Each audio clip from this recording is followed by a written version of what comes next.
Hello, everyone. Welcome to my teaching learning session. We continue with BPCC 131.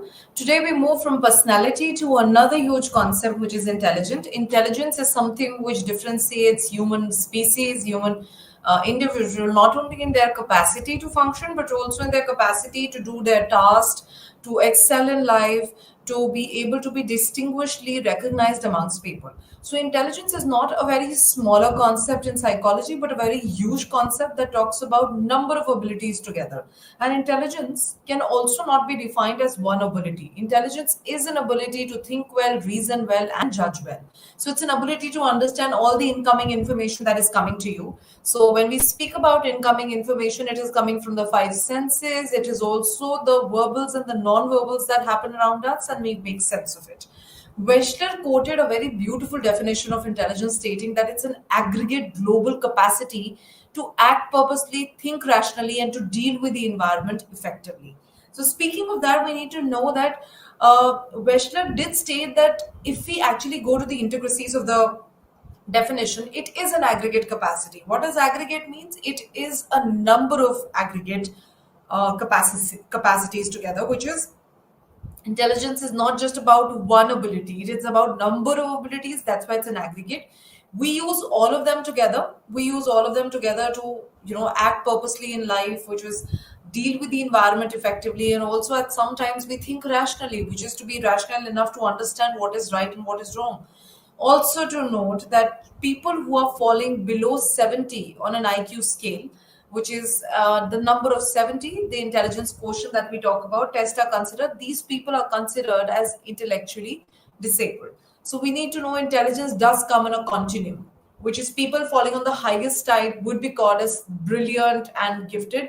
The ones who are coming in the 50s would be called as somebody who is the average. And once you go below, the middle section of the country, it comes down to be below average, and further below that are people who are mentally disabled, which is IQ quotient, intelligence quotient equal to 70, less than that.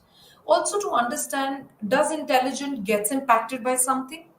Do we state that intelligence has that thing that it can be influenced by something? It can be influenced by the genetic makeup of the parent. It can be influenced by the environment that we are a part of. Considerably, yes, it's both are right, which suggests that intelligence is actually impacted by both nature and nurture. Let's dwell into it and understand what is nature and nurture in terms of intelligence.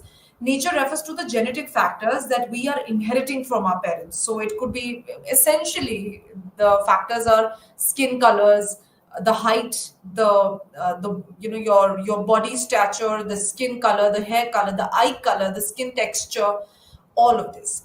And also it is stated to some percent, the nature.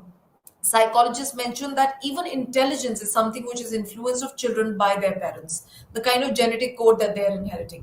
Then the other comes out to be the most influential in today's time, which is called the nurture. Nurture is ideally to be mentioned the environmental features that we have all around, which is environmental factors that we have around us. This could be the conditions of the family, the parental rearing, the socio-economic condition, social support, the cultural support of the environment, the kind of culture that we are living in, the kind of learning that the culture is giving to us. Anything that does not come within the person, but it's around the person, is considered as nurture. I will also say, when we go to working and your work conditions are, deteriorating, which is the building is bad, the we just imagining it hypothetically, the building is at their unhygienic condition, the work environment, people are not very well courteous, they do not treat workers alike, they're not very equal to one another. So remember, all of this comes together and add on to as a nurture factor, which is the environmental factors. Anything outside the person is considered to be that, and it does impact intelligence. Tell me, give a child a good home tuition, the best of schools, the child is going to skill something and become, are going to hone their skills on something and do well in their life. At the same time, look at the cultural environment is very deteriorating, is very depriving, and they do not allow some section of people to study. Remember, no matter how intelligent the person is, if the culture does not allow you to be a part of education, you will not be able to exhibit those abilities that you have.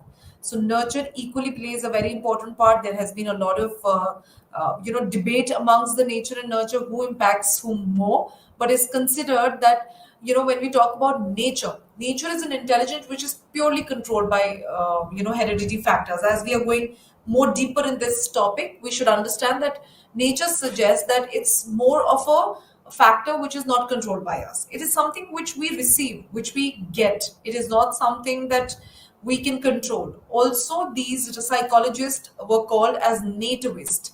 So those who support the view are called nativists, regard differences in human behavior as a result of genetic makeup. So any changes in human behavior were considered because of what? It was considered because of the genetic makeup that we are comprising of. Also, at the same time, they are based on studies of identical twins. Yes, nature as a research was highly supported by study of identical twins. They mentioned there were a lot of studies which were done on twins, which was monozygotic and dizygotic. Monozygotics are twins which look similar because they come from the same ovum. And the dizygotic twins were people who are coming from two different ovas, like two different separated ovums. The rationale behind such researches is that if identical twins possesses the same level of intelligence. So it was quoted, it was found that monozygotic twins, the twins which were completely identical, were found to have a very similar gene code, and mentioned that they will have similar amount of intelligence irrespective of their environment, and attributed that this was because of the identical genes of the twins. If identical twins were read apart and are more similar in their intelligence level, then non-identical twins were read apart, which suggests there are twins which do not look same, who do not have the same gene code, and there are twins which are coming from monozygotic, which looks the same. So the twins which are read together or read apart, they tend to have far more similarity than the twins who do not look the same, do not comprise of the similar kind of gene code and genetic endowment of intelligence. So you should know that nature does state that it's all because of the inheritance, the genetic inheritance where the intelligence is influenced by. Also, twin study equally supported them, especially the monozygotic twins studies were highly supporting, because children who are born with a similar kind of gene code had the similar genes, had the similar capacity of intellect in comparison to the dizygotic twins, which is in comparison to twins who did not look the same. So there were a lot of differences in cognitive abilities as inherited. Also, the twins who do not look the same has some difference in their abilities also. So this was some support which happened on the levels of nature. Now let's move to something which is nurture. Nurture supporters and nurture psychologists were called as environmentalist and empiricist. So advocates of this view believe that people differ from each at a level of intelligence due to the experiences that they have in their environmental condition. So one of the most known psychologists here was called John Locke, who stated that the mind is like a tabula rasa, which is like a blank slate. Whatever that you put on that slate, whatever that you put there, the child is going to become like that. So however you mold the child and give the environment, the child is going to be like that. So that is something which is nurture that we speak of. And nurture was supported by psychologists or researchers or supporters, which are called as empiricists and environmentalists. They also advocated that, to assume as an example, to take as an example, that a lot of rural, low background rural area children are not doing well in their life. They do not exhibit high intelligence. This is also because of low medical facilities, low nutrition, the kind of livability that these people are comprised of, which leads to lesser capacity.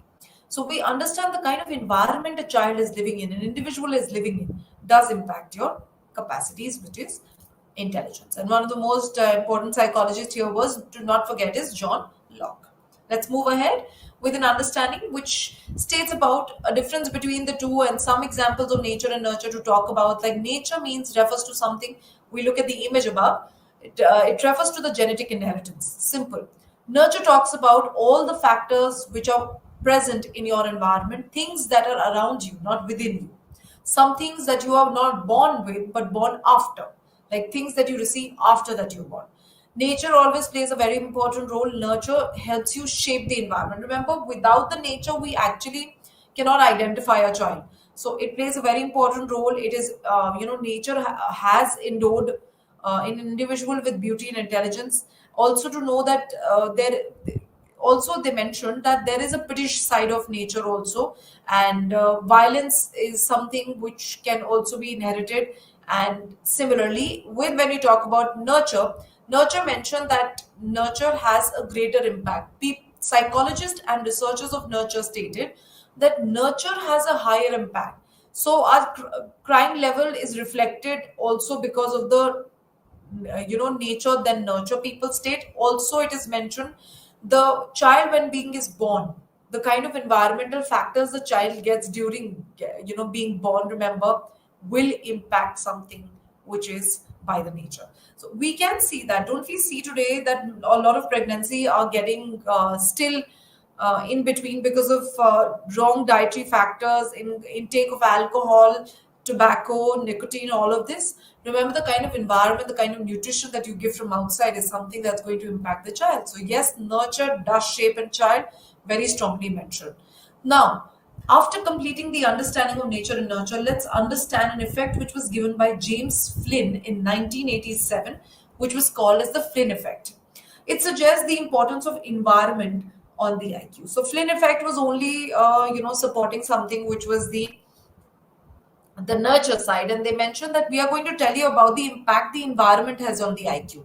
The culture is a very critical part in one's environment. We can undoubtedly not remove that thought. Undoubtedly, we need to stick to that nurture does shape us. Nurture is very important for us to grow into a healthy individual. Remember how personality wise strong you are, but if you get an environment where people start, ill talking to you, start depriving you from your needs, start letting you know that this is something that you don't need, so this is something which is going to be a problem. So Flynn effect is described as massive IQ gains, nearly 3 points per decade, and it mentions that thus environmental factors like malnourishment, nutrition, diseases, illiteracy can lead to further lower average IQ in our country and in our population, and this prevents us to reach our genetic potential. So let's take an example. A child has a parent who has been extremely talented, but the child does not get a good parenting time,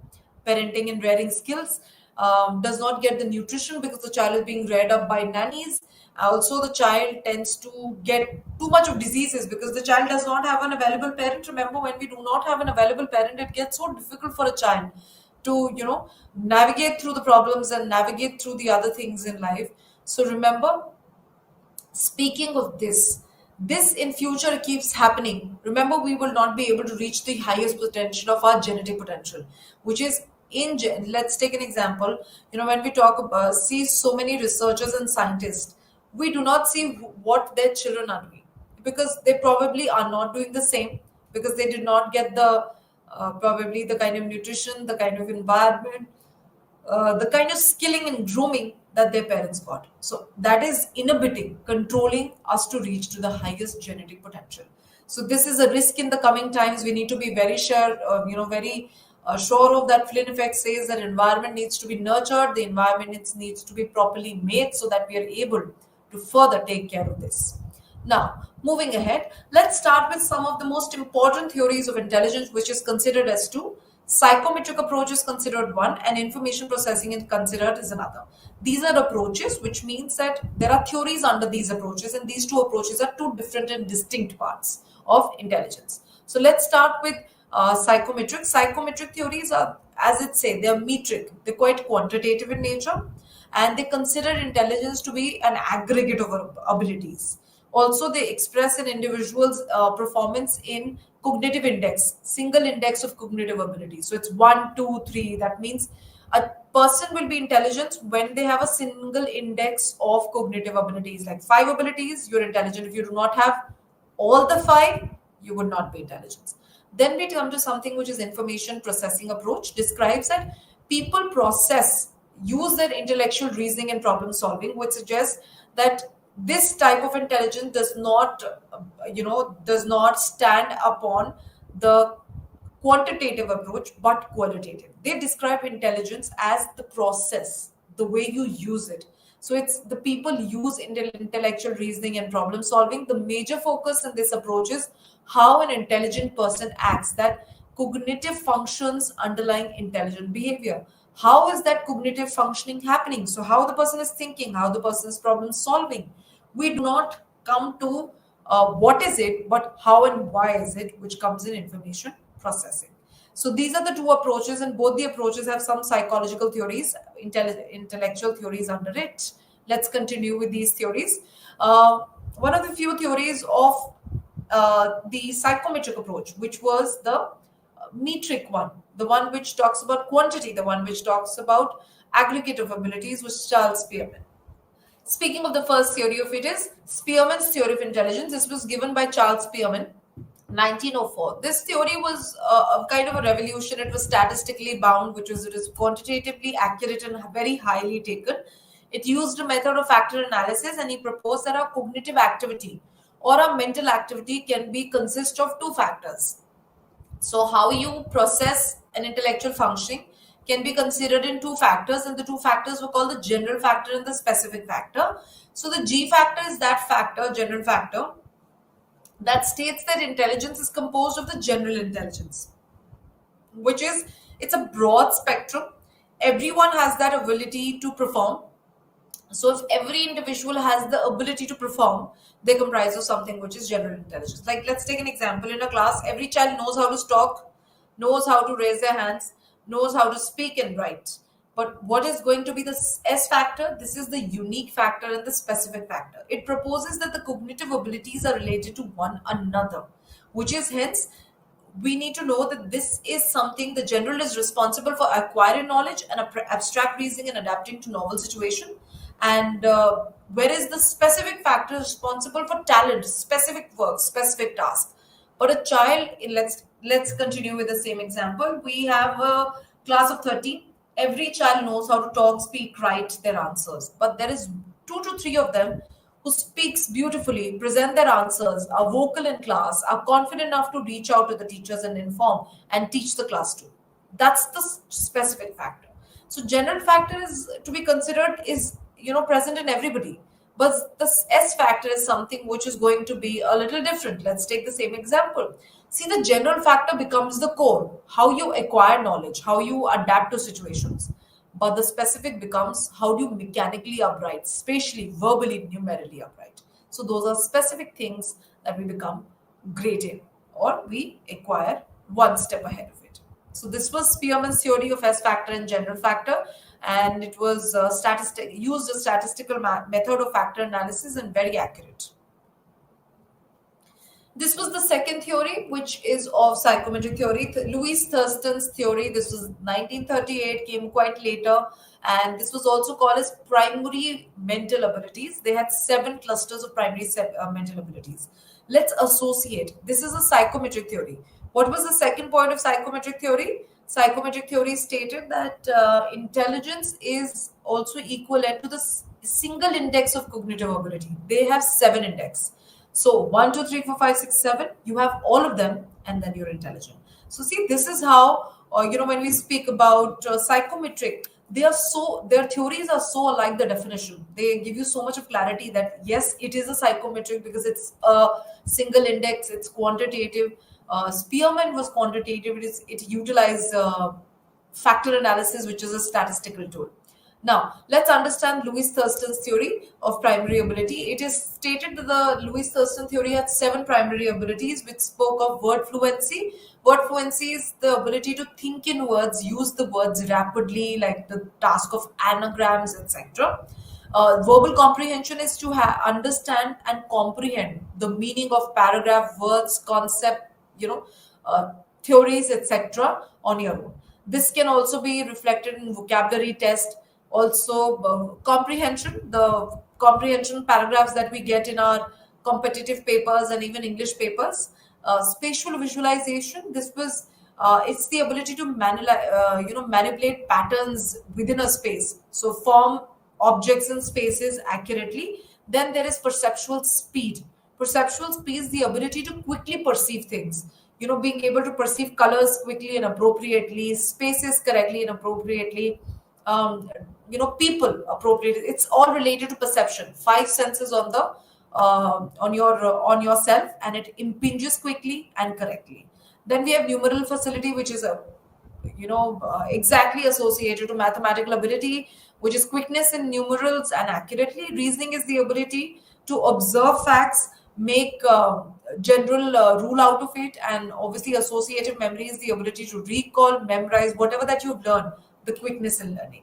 So what they mentioned? They mentioned that in PMA, the primary mental ability theory of Louis Thurston, you need to know that all these seven primary abilities need to be there. They need to be a part of it. You need to be having them around, and at the same time we need to make sure that all of the seven are present in people. If even one of them is not present, remember, they tend to say that according to psychometric theories you are not intelligent. Like in this general and specific factor, the general factor is not present. How can you have the specific factor? Specific factor on its own cannot be a part of it. So this is a diagrammatic pattern of seven primary abilities that we have, which is verbal comprehension, word fluency, numeral factor, the perceptual speed, inductive reasoning, which is just did as reasoning, the spatial visualization or recognition, the memory factor is associative memory, deductive reasoning, and problem solving ability, which is essentially the last two combined together. So this was another theory. Let's move to now another part of the theory, which is information processing. Now let's bifurcate how theories are different. Information processing theories are going to be far more elaborate, are going to be lengthy, in length, qualitative, and not something which is quantitative. So let's start with Sternberg's theory of intelligence. According to this theory, Sternberg stated that we have three types of intelligence. First is contextual, and second is creative and experiential, and third is analytical. So let's talk about what do you comprise. And according to these theories, we all can comprise of one of them or a mix of two. We cannot have all of them in one strength. And remember, this is not about what do you have. Psychometric theories were about what do you have and you become intelligent. This is about how do you act, how do you intelligently think and become intelligent. So this is contextual. First part of it is contextual intelligence, which is also referred to as practical intelligence. On the screen, the ability to adapt the environment or situational demands. It is about involving to apply knowledge and information to your real world and thus adapting successfully to the situation. So here, adaptation involves both adapting to your existing environment, modifying your environment to fulfill your needs. So let's take an example. These people are who are able to get adjusted quickly, able to use their environment very quickly, modulate the environment to fulfill their needs, modify the environment to fulfill their needs. So these people are street smart. The ones who are, the quickness, the blinking of an eye and flickering of your fingers, and their work is done. They can like put everyone in their, set of mind and in their words, and they can just flew people away. So they are obviously very practical. They're very logical in nature. That's why they fit to each demand. They make adjustment of themselves and adapt in each and in every environment. That's contextual and also called as practical. Why context? Context is also referred to as situation in English. Let's move to the next, which is called the creative intelligence. Creative intelligence is the ability to develop. Creative intelligence is what? Let's just remove the thought of intelligence. What is creativity? Creativity is the ability to create novel ideas from situation. While problem solving, also we expect new ideas coming over. So that's called something which is creative. Now, associated to creative intelligence, it's the ability to develop new ideas of ways of solving a problem or tackling a situation. Experiential intelligence or creative intelligence is an ability to develop. It's an ability to develop novel ideas and solution using your past experiences. So that is something that we need to be aware of. So that is creative. Let's come. This is an analytical thing of the image, and I'll repeat it again. Let's read it. It's such a beautiful image and makes your Sternberg's intelligence understood in a quickly. First was creative intelligence and practical. See, practical talks about adaptation, shaping, and selection. Why? Rightly, you select an environment where you can adapt yourself and then shape the environment according to yourself. That's how these people are. They're very street smart people. Then we come to something which is creative intelligence, also called experiential. You tend to solve problems novelly for unique situations and solutions. And there is something called automation also. What is automation? The already learned material. You are taking novel solutions from the past experiences, the already learned material. And what is analytical that we are going to do next is also called componential, solving of problems, learning new things, making judgments. So it's about acquiring knowledge, cognition, and then performing, evaluating problem solving and performance. Analytical intelligence are people who are actually greatly stated to be great problem solvers. You will also find analytical intelligent people to have a greater IQ because they work logically. They tend to be very good with their IQs. People high in this kind of intelligence score well because these tend to perform high in critical abilities, analytical abilities, perform well in school and academics, say good in their mathematical and verbal skills. Practical intelligence people, contextual, are street smart and have a great common sense and sense of presence. Creative intelligence are imaginative and innovative problem solving people. Then let's come to another theory which talks about the theory of information processing. So we are considering how are you learning? Why are you learning? For what are you learning? We are not considering what, but we are considering of how an intelligent person acts. This is another most famous theory that we might be hearing. A lot of people talk about multiple intelligence, multiple intelligence. This is theory, Gardner's theory of intelligence, which is called as multiple intelligence theory. According to Gardner, the ability to solve problems of fashion products that are a consequence of a cultural setting or community is called intelligence. He proposed a lot of things. He stated, according to Howard Gardner, there wasn't one kind of intelligence. He stated that there are intelligence is not a single entity. That's something that we need to know first. Also, Gardner stated that if you have two sets of intelligence or three sets of intelligence and you're high on the first one, does not mean that you will be higher in the second and the third. And also to be quoted, if someone has four kind of multiple intelligences, the kinds that he talk about, they all function together to complete your task. So he proposed that no one has one form of intelligence, but there are a number of intelligence that works together. So let's go through all of them. There were eight of it. That Howard Gardner, who is the psychologist for multiple intelligence theory. Let's start with the first one, which is linguistic theory.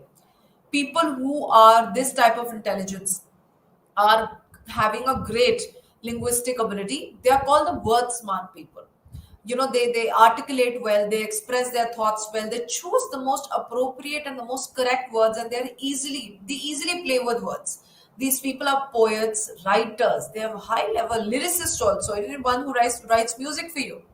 They know which beats are going to be accepted by the generation, what kind of beats they will love. Also the poets, the way they speak out, the meaning behind what they're speaking is so melodious and so sensible.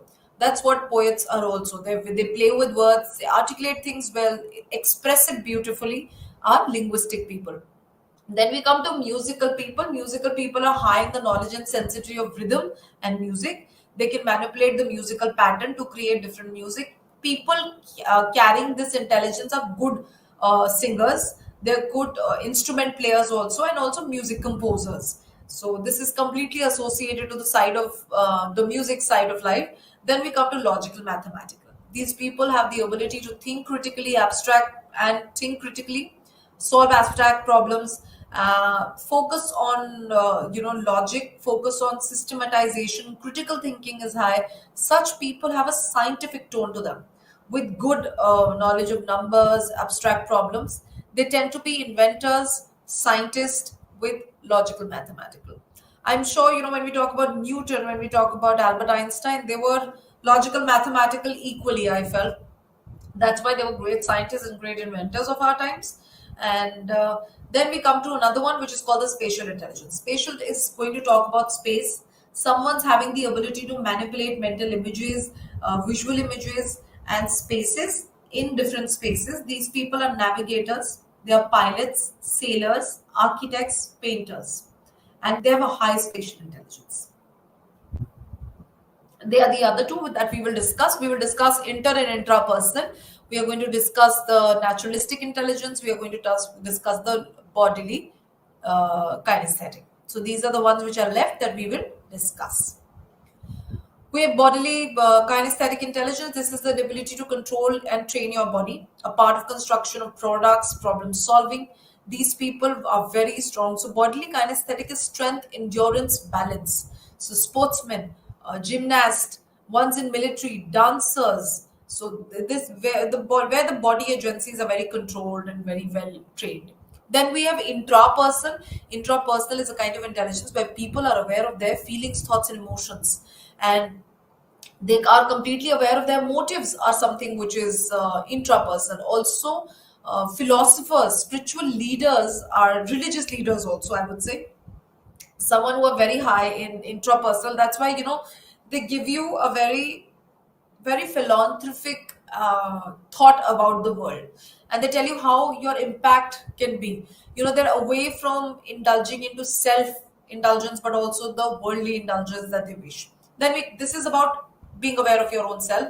Interpersonal is having the ability and being people smart. I feel it's being people smart, and understanding other people's thoughts, feeling, motives. And people high on this intelligence use their understanding of other people to develop a comfortable bond with other people.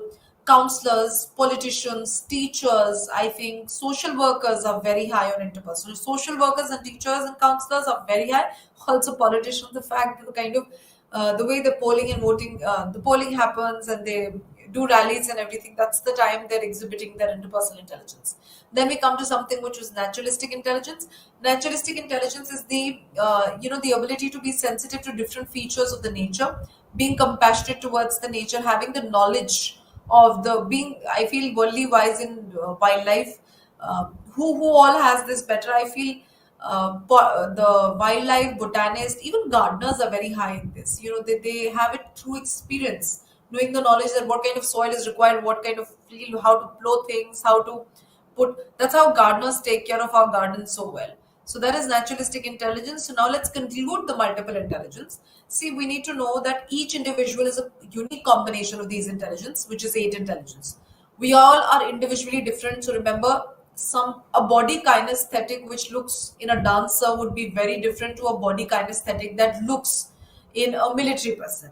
So it would be different in different people. Gardner and his colleague also stated that typical paper pencil test that they put out for intelligence that does not mention many aspects of intelligence, such as interpersonal ability, but it was a very typical paper pencil test which was required to assess all the multiple intelligence. So there were eight. Let's go through all of them again. It's linguistic, it's interpersonal, intrapersonal, visual, spatial. It is logical, mathematical, musical, bodily, kinesthetic, and naturalistic. You can go through the image above on your right. So, speaking and having an understanding and differentiating it on the level, let's go back and understand how these intelligence differentiate and happens in us. So, let's just go back to the first theory of understanding how they are functioning in the environment. So, we need to deal with what? We need to deal with the understanding of this intelligence in bifurcating that how do they function in the environment. So, now we need to do what? We need to do the application of intelligence and its testing. So, to understand how is intelligence tested in something which is G factor and S factor. The G and S factor was a statistical method. Charles Spearman stated that he would be able to navigate this and understand this by being able to make you understand what is the G factor separately and what is the S factor separately.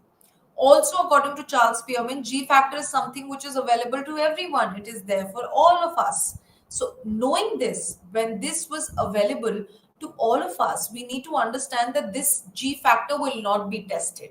What is going to be tested in terms of intelligence is going to be something which is going to be the S factor. The mechanical, the verbal, the dancing, the probably, when we talk about the spatial intelligence, the language intelligence, etc. So, when we speak about psychometric, the testing of intelligence happens to be in the format of only the S factors.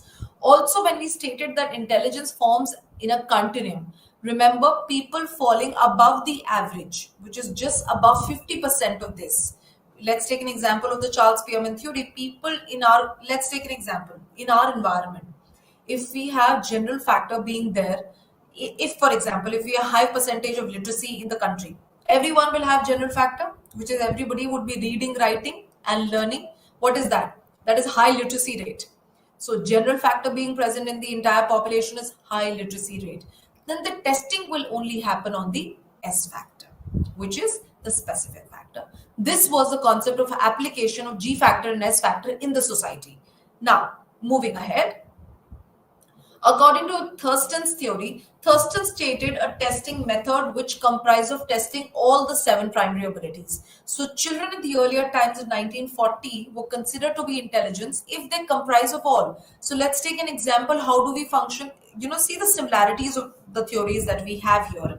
When we talk about the G factor and when we talk about the S factor, general is the ability to write, read, reason, copy from the board, etc. Here, word fluency is speaking well, verbal comprehension is understanding well, spatial visualization is what? Being able to manipulate items, which is being able to write on your copies. Perceptual speed is whatever which is on the board can be copied. After, when you copy it, you analyze and assess it, if it's maths, if it's science, if it's social science, and then you reason it. Reason is, how do I need to learn it? Once you learn it, associative memory. So did you see the similarity in the two kinds of intelligence that we see? They seem to be so similar to one another. They seem to be so appropriately given to us. Now, does the psychometric theory has any impact from the nature and nurture? According to the psychometric theories, there is no impact from the nurture. They mention that it's an outproduct of the nature. That means the nurture will not impact the seven primary abilities. The nurture will not impact the GNS factor. People are born with a general factor. According to Charles Spearman, we are born with the general factor, the ability to reason, the ability to write, the ability to, understand and put things on the paper. It's the specific factor that can be nurtured. So we all have the ability as nurturing. So what can be nurtured? Your specific factors can be nurtured. And seven primary abilities stated that it's all nature, it's less nurture. If we are born with that genetic inheritance of having these seven primary abilities. Now, moving ahead of this, let's understand the application of Sternberg's theory. Sternberg's theory has been highly applicable, and we see examples of this which we missed out in the first understanding. Contextual intelligence are found people where you will find them in today's world. You will find them speaking well, dealing with people well. So remember, these are people who take the entire knowledge from the society. They take the entire knowledge from the environment. And how can you test them? You can test them on the basis of their functionality in the environment. So when we say on the basis of functionality, that means these are people who are street smart. They will select an environment, they will build on that environment, and they select those environments where they can function, where they can work well. They never pick up an environment where they cannot work well. So that's about contextual intelligence. Contextual intelligence are street smart people. They deal with the situational demands beautifully. So if you want to test, according to Sternberg, if you want to test all of these three intelligence, you need to test them in their environment. And also Sternberg gave us a definition that intelligence is the ability, to be able to adapt to the environment successfully by keeping in consideration the cultural demands and cultural rituals there. So all of us can be intelligent, but we do not forget the kind of cultural impact that we have on us. So it does say that intelligence is an outproduct of culture. Why? The different kind of culture produces different kind of intelligent children. That's why did you see the Western culture intelligence and the Indian culture intelligence is so different. We all are falling to be different from one another. Now, speaking of this, talking of the contextual intelligence, we will find them where these would be, I feel, these would be property dealers. There would be salesmen also, people who are we talk about both the kinds of salesmen. The ones who have luxury products selling, or people who are simple salesmen, people who are selling gadgets to us, and they tell you what kind of, where you can use your items. Let's take an example. You want to buy a television, and they'll tell you how smart televisions are important in today's life, and you should put them at this distance. You can just put a hand, you can just wave a hand, and it gets so convenient, and it's all high technology. In today's time, we lack patience, so we should be taking. These people are going to make you function in the society the way it is required. So these are street smart people. Their sense of presence is very high. They tend to modify the environment. So when we say modify the environment, in the first loop, when I was explaining this, I said they will select the environment, they will make changes in it, and then sit on it. So let's take an example of the same, of how do these people function in society. They join a job, they join a workplace where they feel that they might have difficulties because the kind of aptitude that is required is 10% less. You know what will they do over there? They will adapt to the environment, they'll see the kind of people there are. If they're verbally smart, they will start being verbally smart to them. If they feel that they're very organized, he or she working in that will build up that 10% by being smart enough to being organized in that environment. So this is how a contextual intelligence can be tested and can be analyzed in the environment. Now let's come to the next. Creative intelligence usually are seen in people who are creative. This is something bound and high to be said. You know, when I say we have to test these kind of people, you need to see them. These people have to have a creative stride. These people have to have that sense of creativity within themselves. We cannot pick up people who are low on creativity with this. Also, creativity is what? Creativity is thinking out of the box. Creativity is building something which is new and novel. So remember, if a creative person joins a workplace which is, falling lack in their aptitude, which is they're lesser than that, and if they join a workplace there they need to deliver a lot, how will they function? They will solve every problem uniquely. That's point one. Second, these people are very good with problem solving and tackling situation. Why? Because they give no new ideas. They will give you the alternate side of the environment and the world. So this is how they're functioning in the environment. First, that they give you novel ideas. Second, they will give you the brighter side of the world. When we speak about the brighter side, it suggests that we will think of them as giving us always the alternative, or probably something which is not thought about, an idea which is not being thought about, and a situation which is not being thought about. Let's take an example. When we were in pandemic, how many of us realized that online teaching is going to hit us like a wave, and it's going to keep going on all the time. So people who knew that they need to skill themselves, they found new different ways of utilizing that online teaching. So it was an alternative side. So people who are not very good with online teaching, what they might have utilized, if they were not able to write on the whiteboards on the, they utilize videos, they utilize running of the ppts. So what was it all about? They spoke with the ppt, so it was less effort. So this is how create, and ppts are vibrant, videos are vibrant, so beautiful to talk about. So that is something which is creative intelligence. People are going to cope in the environment and should be tested. Also, we need to know they have this ability to use their past experiences.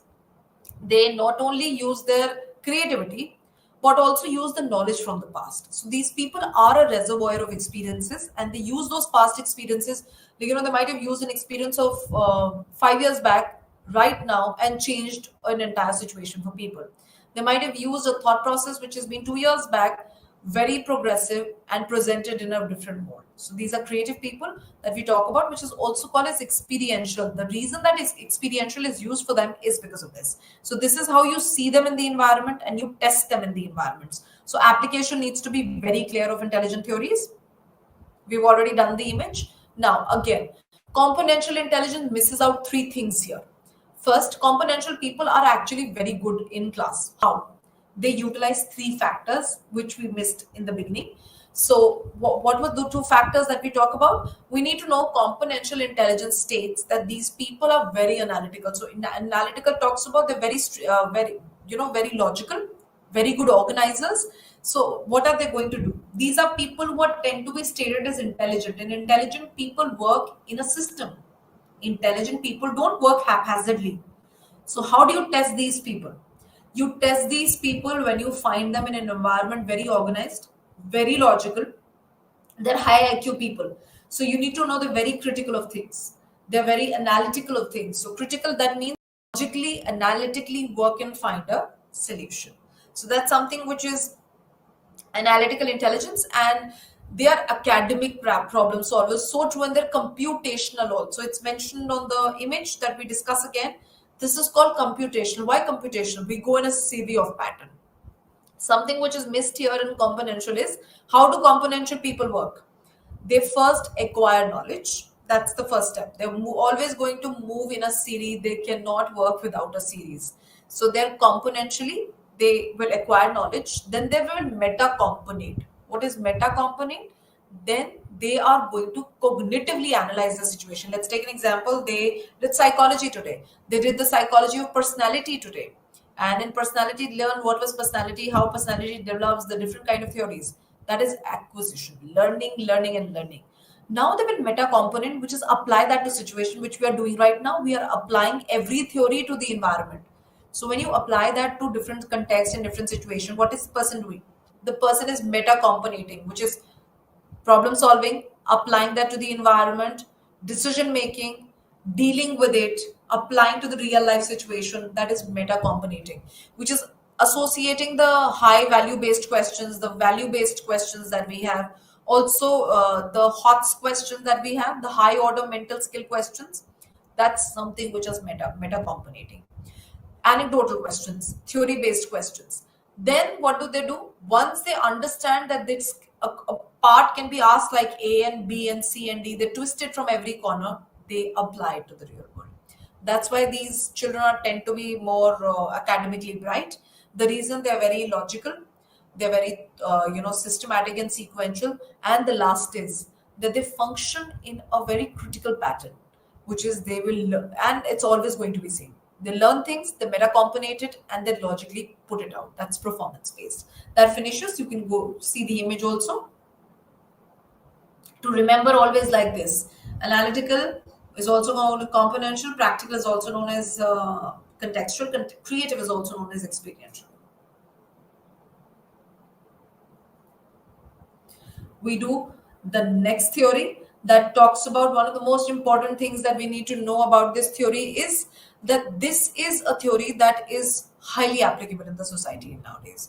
The reason that we talk about it being highly applicable, and then we differentiate between psychometric again quickly. The theory was given as the ability to fashion products, the in terms of the consequences in a particular cultural situation. So Howard Gardner stated that intelligence is an ability of problem solving and fashioning products, which is creating something new or solving something in life, which is a consequence of their cultural settings also. So which is very true. Understand the definition. The way you product things, the way you state answers, the way you write your answers is also a product of your cultural settings and your community. So remember, multiple intelligence in the society will always be shaped according to your culture. This is first application of the real life. Then we'll go to all intelligences together. Then we come to something which is linguistic intelligence. We need to know that linguistic intelligence are people who are poets and writers, as we discussed before. Now, how do they function in society? Will only one kind of intelligence be sufficient for them? Can you feel that these people who just speak well will be able to do away with life? No. According to Howard Gardner, he mentioned that we just have one more form of intelligences. We just don't have one. No one can have one form intelligence. We have number of intelligences within us. So some of us might, let's take an example. A person has linguistic, logical, mathematical, and spatial. So the person speaks well. Now let's take a situation, real life situation, and see how these people function. So these people speak well, articulate, express their emotions, everything well. Now there are people who are logical, and the same child has logical, mathematical high, which is they're critical thinkers. They're very abstract. They think on abstract level of a problem. Scientific aptitude, where they want to create something, want to build something in real life, and they deal with numbers really well. These people are inventors and very logical thought people, very analytical. Will come to a right answer all the time. It is always the correctness of the answer, not the rationale. What is right and wrong? No, what is correct and incorrect are going to. And also they're very good with spaces. They have the ability to manipulate areas. Now let's take an example. An individual gets stuck in a road accident. How do we apply this multiple intelligence, which a child has linguistic, logical, and spatial? So get stuck in an accident, which is there's an accident bang, which is of 2 to 3 cars together. People are lying, some of them are bleeding, some are bruised badly, and he is the only individual, or she is the only individual who's sought out to be left. What is the first thing the individual is going to use? The individual is first going to spatially analyze the environment. How many people are bruised? So according to multiple intelligence, Howard Gardner very correctly stated that we are not going to utilize what do you call this, we are not going to utilize one kind of intelligence only. So remember, you will not see that person just talking and talking. You will find that person analyzing the spaces, manipulating the spaces very very calmly, seeing that these are the number of cars which has collided, these are the number of people that have experienced hurt, experienced bleeding, bruising, or some of them are literally in emergency condition. After that, logically, what needs to be done? The individual will dial the ambulance and state the exact number, state the exact mental image that he or she has preserved. So, spatial intelligence, what? The mental image, and logically quote when and how much loss has happened and how immediately the people needs to be. That's logical intelligence. Then where is linguistic intelligence being used? Remember, the people who have been bruised or in an emergency condition, whenever their people from home come to see the accident, once they're informed that this is the place of this accident, that person will pacify them, tell them how it all happened, express grief, express the emotion of yes, he understand what's gone wrong and how this can be taken care of. So remember, this is how multiple intelligence functions of people in an environment. We will not be living with one kind of intelligence. When we talk about psychologists and counselors, they don't just work on linguistic intelligence, they work on linguistic. I'll tell you how. This is something that we all should know as an application based. What kind of multiple intelligence works with teachers, and what kind of multiple intelligence works with counselors and psychologists? They use intrapersonal, they have intrapersonal, interpersonal, and linguistic intelligence. They would not be logical. They will not tell you to come in a sequence. Okay, we will start our session 1 today, then we will go to session 2, and then I will brief you about your problem, we will discuss your problem. And no, we don't do that. We are not here to problem solve like a scientist or an inventor. We are here to solve problems and help them comprehending their problem. For that, what do we need? We need to be people smart. We need to develop a comfortable bond. So that comfortable bond will allow you to help you build that bond, speak to those people, and being able to comfort them, help them to find them in you. And the next, how all of this happens, how a counselor or a psychologist is able to do so without being jittered, without being losing their control, because they are intrapersonally high. What is intrapersonal? Which is being aware of one's thoughts, feelings, and emotions. So multiple intelligence functions all the time. None of us has one kind of intelligence. We just being groomed on that one. No, all of us has one or two kinds of intelligence functioning together according to the time, space, and need. Also, now let's get back to understanding how a psychometric and information processing function. We talk about multiple intelligence of Sternberg and Howard Gardner to be of information processing. So we mention the Howard Gardner and multiple intelligence theories to be 1, 2, 3 cognitive indice of theory? No. We speak about how an intelligent person functions. So when we talk about a naturalist, remember, people who are trekkers and are ones who are trekking hills, and they are naturalist people. They have the sensibility, the naturalist and spatial intelligence. Why? The ones who trek, scale mountains, climb mountains, and are trekkers, they are fond of the environment. They know that which area can harm them, what kind of areas and plants can harm them, and this is something that they should avoid moving and going. And they're very good with patterns and spaces, they're very good with areas, they're very good with imagining that yesterday we went through a similar kind of path and there was a area where we had to move and be away from the plants because the plants could literally fall on them, or probably we should not be touching them. They are not healthy, they can lead to poisonous.